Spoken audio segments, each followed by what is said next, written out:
அறநிலையத்துறை கையகப்படுத்துகின்ற நிலங்கள் இனாம் வகைப்பட்ட நிலங்கள் என்பதை ஆதாரப்பூர்வமாக அரசு ஆவணங்களில் இருந்து எடுத்து காட்டினார். இந்த சிக்கல் குறித்து எங்களது கவனத்திற்கு கொண்டு வந்த மரியாதைக்குரிய தோழர் வழக்கறிஞர் ஈசன் அவர்கள் இந்த இனாம் ஒழிப்பு என்கின்ற சட்டங்கள் எல்லாம் வந்த பிறகும் இந்த நிலங்களிலே இப்பொழுது பயன்பாட்டிற்கு வைத்திருக்கக்கூடிய உழவர்களினுடைய உரிமை என்ன என்பதை தெல்ல தெளிவாக சொன்னார். அவர்களுடைய அந்த விளக்கம் என்பது இந்த இனாம் வகைப்பட்ட நிலங்களிலே அரசிற்கு எந்த விதமான உரிமையும் கிடையாது என்பது மட்டுமல்ல, சட்ட விரோதமான முறையில் இந்த நிலங்கள் இப்பொழுது இந்து அறநிலையத்துறையினால் கையகப்படுத்திக் கொண்டிருக்கின்றன என்பதை தெளிவாக எடுத்துரைத்தார். தோழர் செல்வம் அவர்கள் மார்க்சிஸ்ட் கம்யூனிஸ்ட் கட்சியினுடைய தோழர் இந்த ஏழை எளிய மக்களினுடைய பயன்பாடு இருக்கக்கூடிய நிலங்களுக்கு அரசே அதற்குரிய பட்டாவை வழங்கி அவர்களை உரிமைதாரராக மாற்ற வேண்டும் என்கின்ற கோரிக்கையை மீண்டும் நினைவுபடுத்தியுள்ளார். இது குறித்தான வாக்குறுதிகள் சட்டமன்றத்தில் கொடுக்கப்பட்டும் அது நிறைவேற்றப்படவில்லை என்று அரசிற்கு நினைவுபடுத்தியுள்ளார். மேலும் நாங்கள் இந்த கோரிக்கையை வலுப்படுத்தும் விதமாக இந்த இனாம் என்கின்ற இந்த வகைப்பாடு என்பது குறிப்பாக அரசர் காலத்தில் உயர் சாதிகளாக அறியப்படுகின்ற பார்ப்பனர்களினுடைய பயன்பாட்டுக்கு கொடுக்கப்பட்டது, கோவில்களினுடைய பயன்பாட்டுக்கு கொடுக்கப்பட்டது என்று அறிஞர் அண்ணா அவர்கள் இந்த இனாம் வகைப்பட்ட நிலத்தை ஒழித்து ஏழை எளிய மக்களுக்கு பிரித்து கொடுக்க வேண்டும் என்று ஒரு வரலாற்று சிறப்பு மிக்க புத்தகத்தை கட்டுரையை வெளியிட்டிருந்தார். அது ஜமீன் இனாம் ஒழிப்பு என்கின்ற பெயரிலே புகழ்பெற்ற ஒரு கட்டுரையாக வந்தது.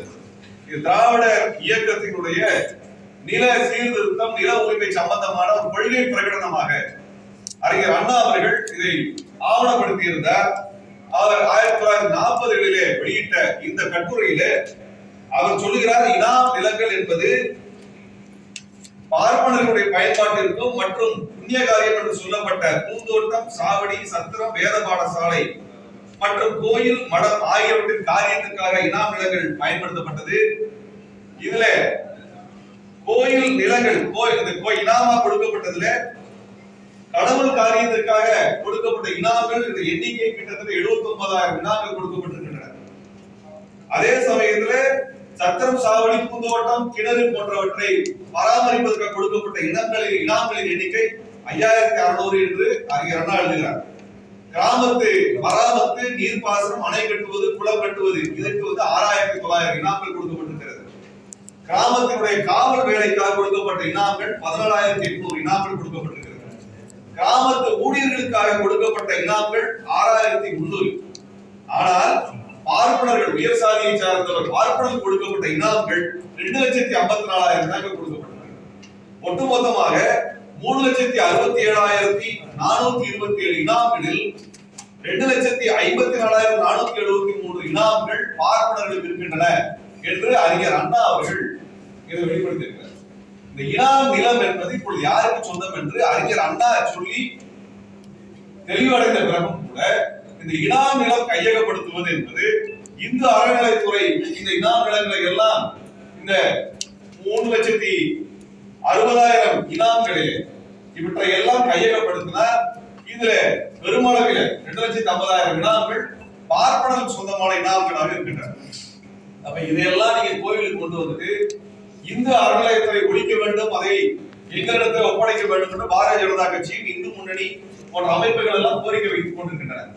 இப்படிப்பட்ட நிலைமையிலே இந்த இனாம் நிலங்கள் யாரிடம் பயனாளிகள் இருக்கிறார்கள்? ஏழை எளிய மக்கள், விவசாயம் பயனாளிகளாக இருக்கிறார்கள். இவர் கடந்த காலத்தில் உழைத்த நிலங்கள் தான் இது. இது ஏதோ இந்த கோயிலுக்காகவே கடவுள் உருவாக்கி கொடுத்த நிலம் அல்ல. இந்த விவசாயம் உழைத்துக் கொண்டிருந்த நிலத்தை அரசர்கள் கோவிலுக்கும் பார்ப்பனருக்கும் கொடுத்திருக்கிறார். இதையெல்லாம் ஒழித்து விட்டு யாரெல்லாம் வேலை செய்து கொண்டிருந்தார்களோ அந்த நிலத்தை பயன்படுத்திக் கொண்டிருந்த விவசாயிகளுக்கு அந்த நிலங்களை கொடுக்க வேண்டும் என்று அறிஞர் அண்ணா தெளிவாக சொன்னார். அந்த அடிப்படையில் நிலச்சீர்திருத்த சட்டம் எல்லாம் வந்து இப்பொழுது அந்த மக்கள் அந்த நிலத்தை பயன்படுத்திக் கொண்டிருக்கிறார்கள். இந்த இடத்துல எதற்காக இந்து அறநிலையத்துறை இப்பொழுது இந்த நிலங்களை மீண்டும் கையகப்படுத்துகிறது என்கின்ற கேள்விக்கு திமுக அரசு பதில் சொல்லணும்.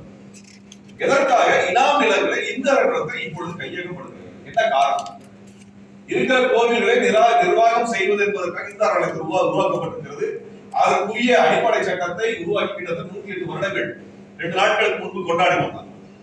அப்ப இந்த அறநிலையத்துறை என்பது இருக்கக்கூடிய கோவிலை நிர்வகிப்பதற்காக உருவாக்கப்பட்டது. இப்ப அடுத்த கட்டம் எந்த இடத்துக்கு போயிருக்கிறாங்கன்னா, இனாம் என்கின்ற முறை ஒழிக்கப்பட்டு, இது திராவிட இயக்கத்தினுடைய மிகப்பெரிய போராட்டம். அதுல இந்த இனாம் ஒழிப்பு சட்டம் வந்த பொழுது, ஜமீன் ஒழிப்பு சட்டம், இனாம் ஒழிப்பு சட்டம், 2 சட்டம் வருகிறது. ஜமீன் ஒழிப்பு சட்டத்திற்கு எல்லாரும் ஆதரவு தருகிறார்கள். ஆனால் இனாம் ஒழிப்பு சட்டம் வந்த உடனே உயர் சாதிக்காரர்கள், பார்ப்பனர்கள் எல்லாரும் ஒன்று கூடி இதற்காக வழக்கு நடத்துகிறார்கள். இங்கே கவர்னரிடம் சொல்லுகிறார்கள். கவர்னர் இதற்கு அனுமதி இல்லை, இந்த சட்டம் செல்லுபடியாகலாம் என்று சொன்ன உடனே வைஸ்ராயை சென்று பார்க்கிறார்கள்.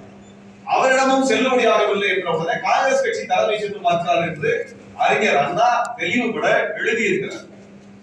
இப்படிப்பட்ட ஒரு பின்னணியில், ஒரு சமூக நீதி பின்னணியில், இந்த இனாம் என்பதை உயர் சாதிகளுக்கான நிலமாக பயன்பாட்டில் இருக்கக்கூடிய நிலம், இது மக்களுக்கு வர வேண்டும் என்று ஒரு எழுச்சி குரலை அறிஞர் அண்ணா எழுப்பியிருக்கிறார். அந்த இடத்துல இந்த இனாம் நிலத்தை எல்லாம் கோவிலுக்கு கொண்டு வந்து அதனுடைய வாடகைகள் எல்லாம் உயர்த்தி அல்லது அந்த மக்களை எல்லாம் வெளியேற்றி இந்த அறநிலையத்துறை என்ன சாதிக்க போகிறது என்பது தெளிவுட்டது. இந்த அறநிலையத்துறை இந்த இடத்தை என்ன செய்ய முடியும்? எல்லா இடத்தையும் வாடகைக்கு விட்டு காசை எடுத்து கோவிலிலே யாருக்கு செலவு செய்யும்?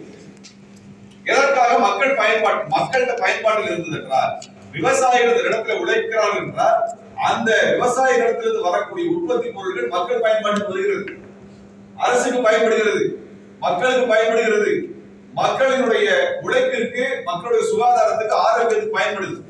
அதையெல்லாம் பிடிக்கிட்டீங்கன்னா மக்கள் வாழ்வாதாரம் என்ன ஆகும்? இத்தனை லட்சம் ஏக்கர், கிட்டத்தட்ட 13 லட்சம் ஏக்கர் நிலம் எடுக்கப்படுகிறது. ஒரு தனி நாடு அளவுக்கு எடுக்கிறாங்க. ஒரு நாடோட சைஸுக்கு இப்ப இவங்க நிலத்தை கையகப்படுத்துகிற, நிலத்தை அபகரிக்கின்ற வேலையை இந்த அறநிலையத்துறை ஏன் எடுக்கிறது என்பதை திமுக அரசு தெல்ல தெளிவாக விளக்க வேண்டும். இது இனாம் வகைப்பட்ட நிலங்கள் ஏற்கனவே இது போல பறிக்கப்பட்டிருந்தால் உடனடியாக திருப்பி கொடுக்கப்பட வேண்டும்.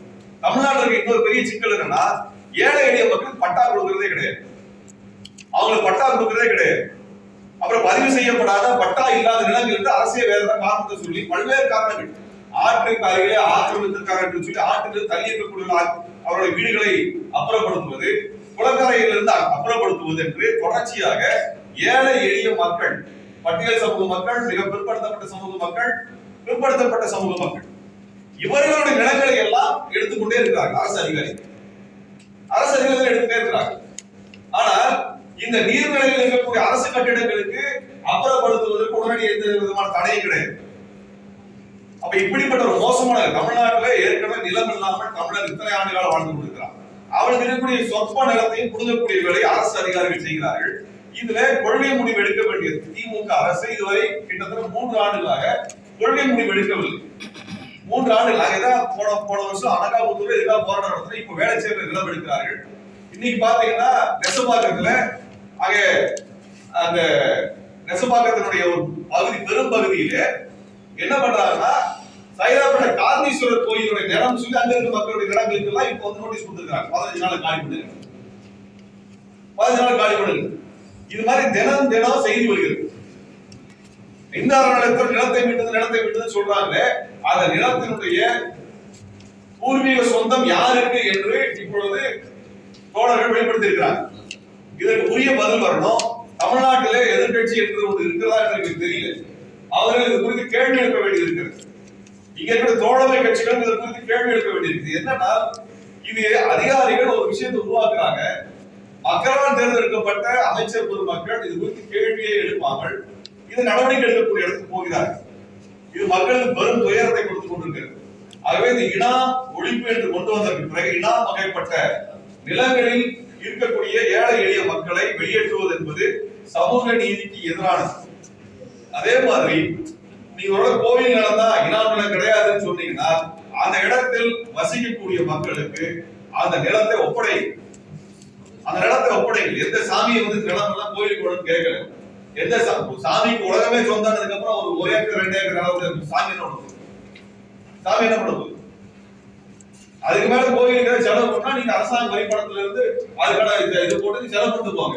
மக்களை வீட்டை விட்டு வெளியேற்றி, விவசாய நிலத்தை விட்டு வெளியேற்றி அப்படி கோயிலுக்கு கொண்டு போய் குணப்படுத்த பண்ணி எடுத்து சாதிக்க போறாங்கன்னு எனக்கு தெரியல. கோவில் நிலம் என்று ஒரு இருந்து அதுல ஏழை எளிய மக்கள், சாமானிய மக்கள் ஆக்கிரமிப்பாளர் என்று கண்டறியப்பட்டால் அந்த மக்களுக்கு அந்த நிலத்தை கொடுப்பதிலே எந்த தவறும் கிடையாது. பெரிய கம்பெனிக்கார ஆக்கிரமிச்சுன்னா வெளியேற்ற தப்பு கிடையாது. ஆனால் சாமானிய மக்கள் இருந்தால் அவர்கள் வெளியேற்றுவது என்பது சமூக நீதிக்கு எதிரானது என்பதை சமயத்தை தெரிவித்துக் கொள்கிறோம். எப்பவுமே என்ன நடக்குதுன்னா, இப்ப சாமானிய மக்களுடைய வீடுகள் தான் இடிக்கப்படுகிறது. இப்ப அடையாற்றக்கரையில அடையாறு ஆத்தங்கரையில் இருக்கக்கூடிய வீடுகள் எல்லாம் ஆக்கிரமிப்பு என்கின்ற பெயர்ல அப்புறப்படுத்துறாங்க. ஆனா நீங்க கோயம்பேடுல இருந்து அண்ணநகர் போற வழியில பாத்தீங்கன்னா அந்த அடையாறினுடைய கரையில மிகப்பெரிய ஒரு ஹோட்டல் கட்டிருக்காங்க. கட்டி எத்தனை வருஷம் ஆச்சு? 20 வருஷம் ஆச்சு. ஷான் ராயல் ஹோட்டல் பழசு பேர், அதுக்கு இப்ப என்ன பேரு தெரியல. அந்த ஹோட்டல் ஆக்கிரமிப்பா இல்லையா? ஆம்பா மால் ஆக்கிரமிப்பா இல்லையா?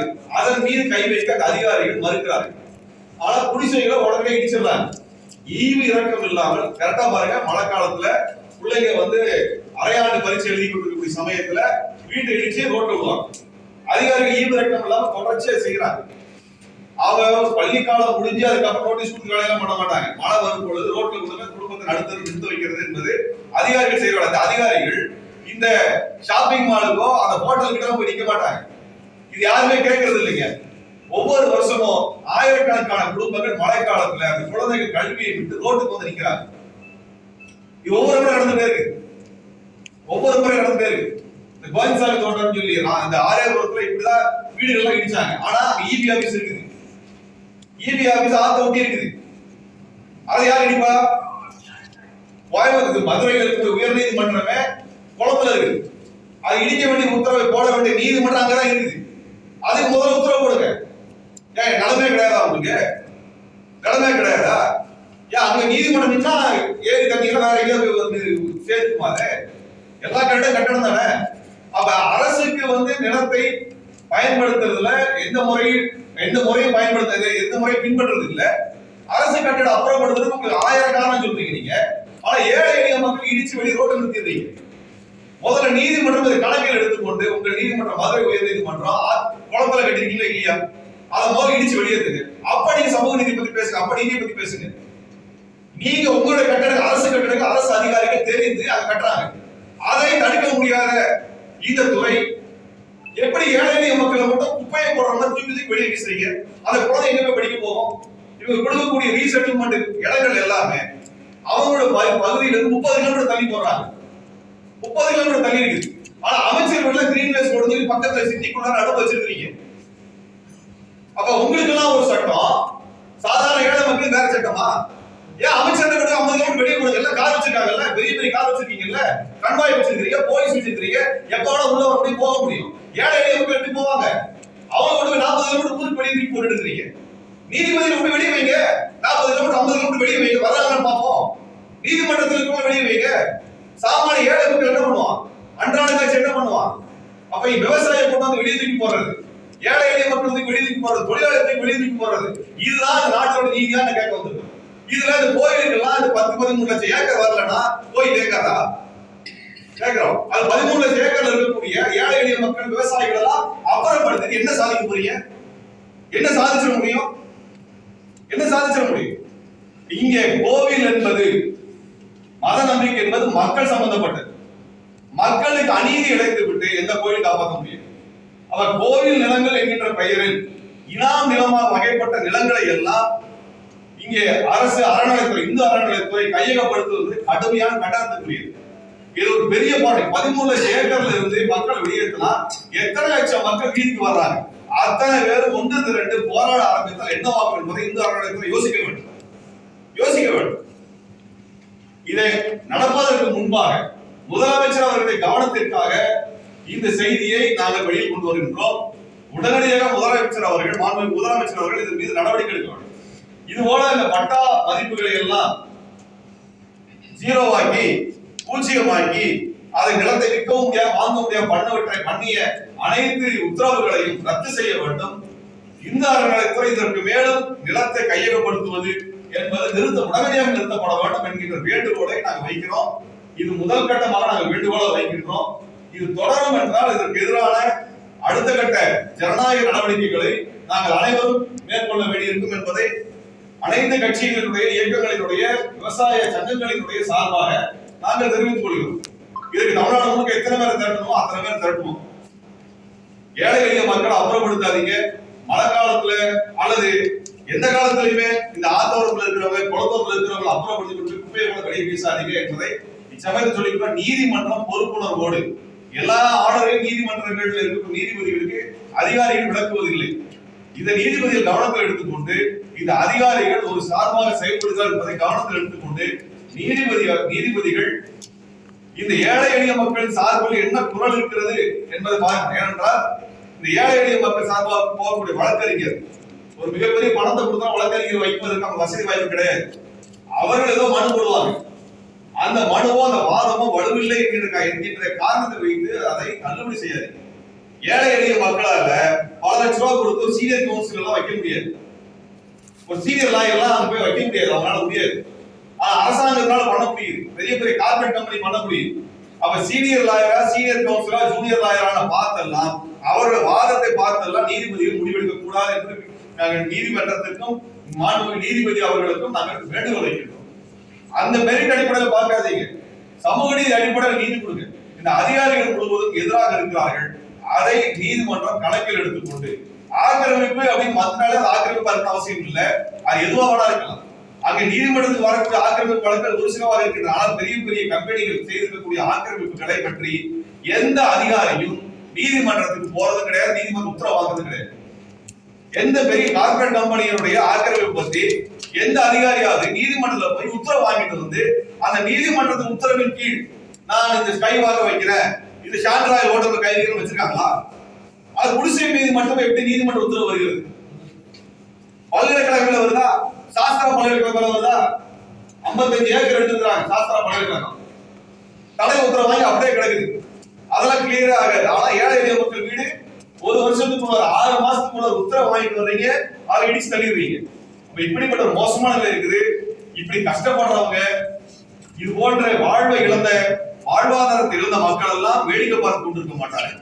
எல்லாருமே ஜனநாயக ரீதியாக எந்த வகையில அவர் எதிர்ப்பு வெளிப்படுத்த முடியுமோ அப்படி வெளிப்படுத்துவதற்கு முன்பாகவே திமுக அரசும் கூட்டணி கட்சிகளும் இதன் மீதான ஒரு முடிவு எடுத்து, ஜனநாயக முடிவு எடுத்து மக்கள் சார்பில் இவற்றையெல்லாம் உடனடியாக நிறுத்த வேண்டும். இதுவரை கையகப்படுத்தப்பட்ட நிலங்களை திருப்பி அளிக்க வேண்டும். இப்பொழுது எங்கெல்லாம் நோட்டீஸ் சர்வ் பண்ணிருக்கீங்களோ அதையெல்லாம் திரும்ப பெற வேண்டும் என்பதை இச்சமயத்தில் நாங்கள் தெரிவித்துக் கொள்கிறோம்.